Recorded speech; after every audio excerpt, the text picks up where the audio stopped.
Hello दोस्तों, आज हम लेकर आए हैं विभाज्यता के नियम, डिविजिबिलिटी रूल्स। तो हम बात करते हैं डिविजिबिलिटी बाय 2 की, कि डिविजिबिलिटी क्या होती है। तो यदि किसी भी संख्या के अंतिम अंक यदि किसी भी संख्या का अंतिम अंक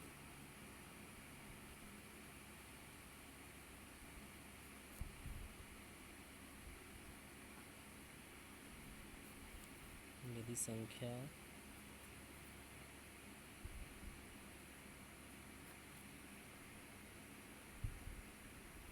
का अंतिम अंक 0,2,4,6,8, यदि किसी भी संख्या का अंतिम अंक 0, 2, 4, 6, 8 हो तो वो संख्या 2 से अवश्य डिविजिबल होगी। एग्जाम्पल के लिए, जैसे कि हम मानते हैं 420 में जो संख्या का अंतिम अंक है वो यहाँ पर क्या है, वो 0 है। 420 में संख्या का अंतिम अंक 0 है, तो ये संख्या अवश्य ही 2 से डिवाइड होगी। इसी प्रकार हम बात करते हैं 522 की, तो इस संख्या में जो अंतिम अंक है वो 2 है, तो ये संख्या भी क्या होगी, 2 से अवश्य ही डिवाइड होगी। मान लीजिए यहाँ पे हमारे पास क्या है, 444 है, तो 444 में जो संख्या का अंतिम अंक है वो 4 है, तो ये संख्या भी अवश्य ही 2 से डिवाइड होगी।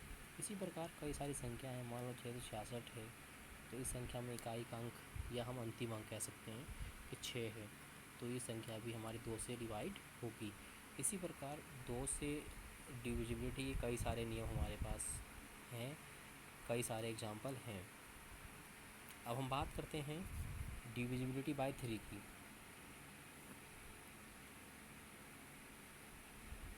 डिविजिबिलिटी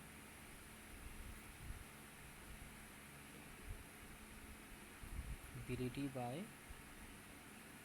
3, 3 से विभाज्यता का नियम।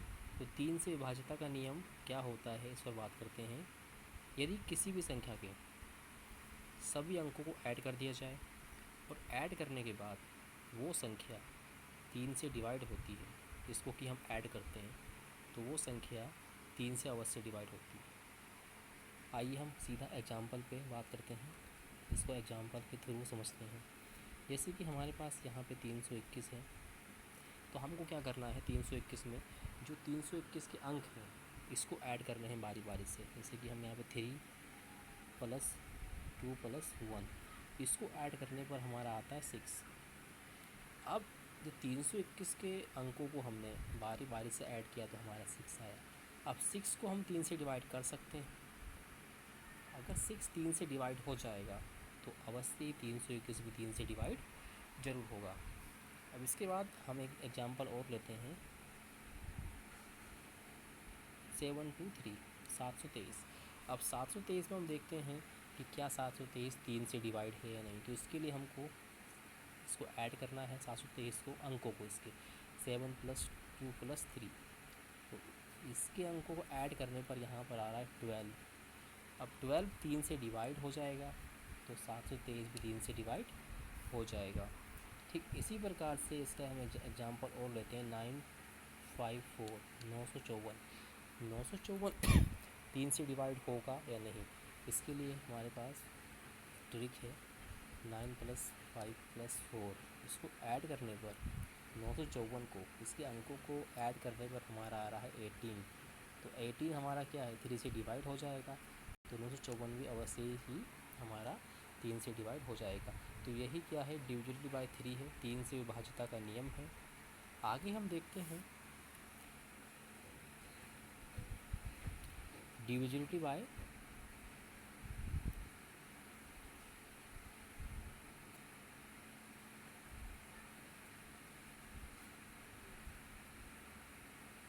5 की।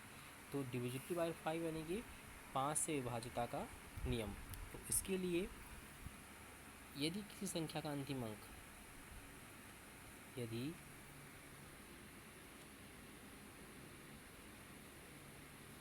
संख्या का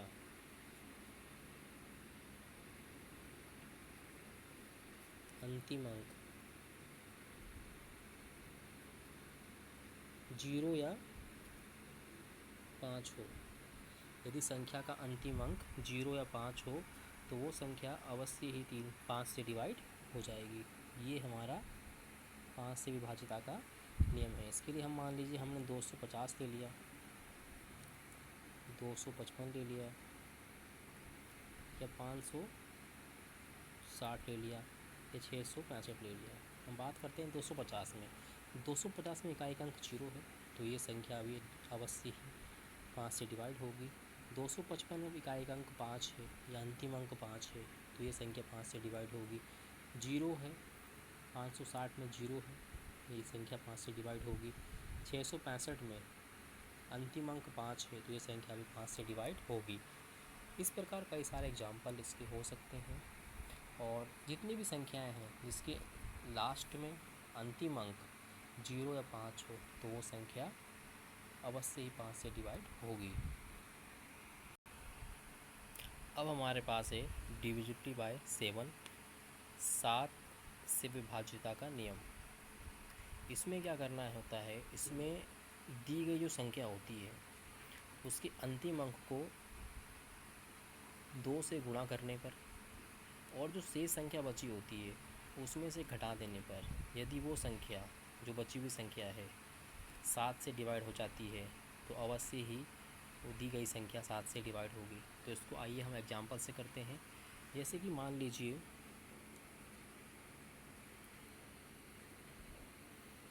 एग्जाम्पल हमारा है 343। अब 343 में जो अंतिम अंक 3 है इसको हमें क्या करना है, 2 गुना करना है। 2 गुना करने पर 3 दूनी 6, 2 गुना कर दिया हमने। अब हमारे पास जो संख्या बची हुई है वो क्या है, 34 बची हुई है। संख्या हमारी बच गई 34 क्योंकि 3 को हमने अगर लिया 2 गुना कर दिया। 2 गुना करने पे हमारा आया 6। अब बची हुई संख्या हमारे पास 34 यानी 34 है। अब जो बची हुई संख्या है जिस संख्या को हमने 2 गुना किया है वो हमारे पास 6 है। तो 34 में से हम 6 को घटा देते हैं। अब 6 को घटाने पर हमारे पास 28 आता है। यहाँ पर हमारे को 28 प्राप्त हुआ। अब 28 जो है हमारे 7 से डिवाइड हो जाता है। तो जब 28 7 से डिवाइड हो जाता है तो अवश्य ही हमारी जो संख्या 343 है ये भी 7 से डिवाइड हो जाएगी। आइए हम इसको बारीकी से समझने के लिए एक एग्जांपल और लेते हैं। जैसे कि हमारे पास 196 है, इसको हम चेक करते हैं क्या ये 7 से डिविजल होगा या नहीं। तो जो इसका अंतिम अंक 6 है इसका हमें 2 गुना करना है।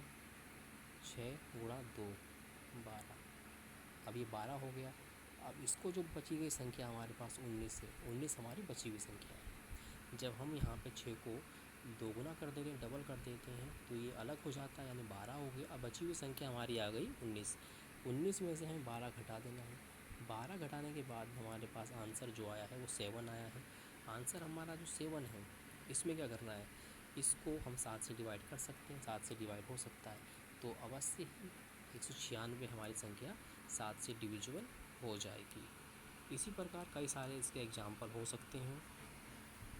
आइए इसका हम एक एग्जाम्पल और करते हैं। 168 क्या है 7 से डिवाइड होगा या नहीं। तो इसमें अंतिम अंक हमारा 8 है तो हमें क्या करना है, 8 को 2 गुना करना है। 8 2 जा 16 या 8 दूनी 16। अब 16 जो है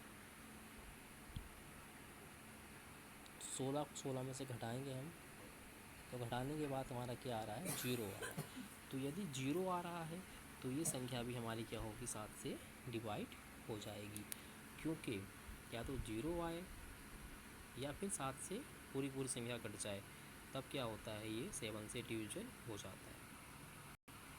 इसी प्रकार कई सारे उदाहरण हमारे पास हैं जो कि हमारी हेल्प करते हैं डिविजिबिलिटी रूल को समझने के लिए। आगे है डिविजिबिलिटी बाय 11। यदि संख्या के सम और विषम स्थानों के अंकों का अंतर 0 या 11 का गुणज हो, 0 या 11 का गुणज हो तो वो 11 से अवश्य ही विभाज्य होगा, डिविजिबल होगा। या तो 0 आए या फिर 11 का गुणज हो या 11 से वो डिवाइड हो जाए तो 11 का वो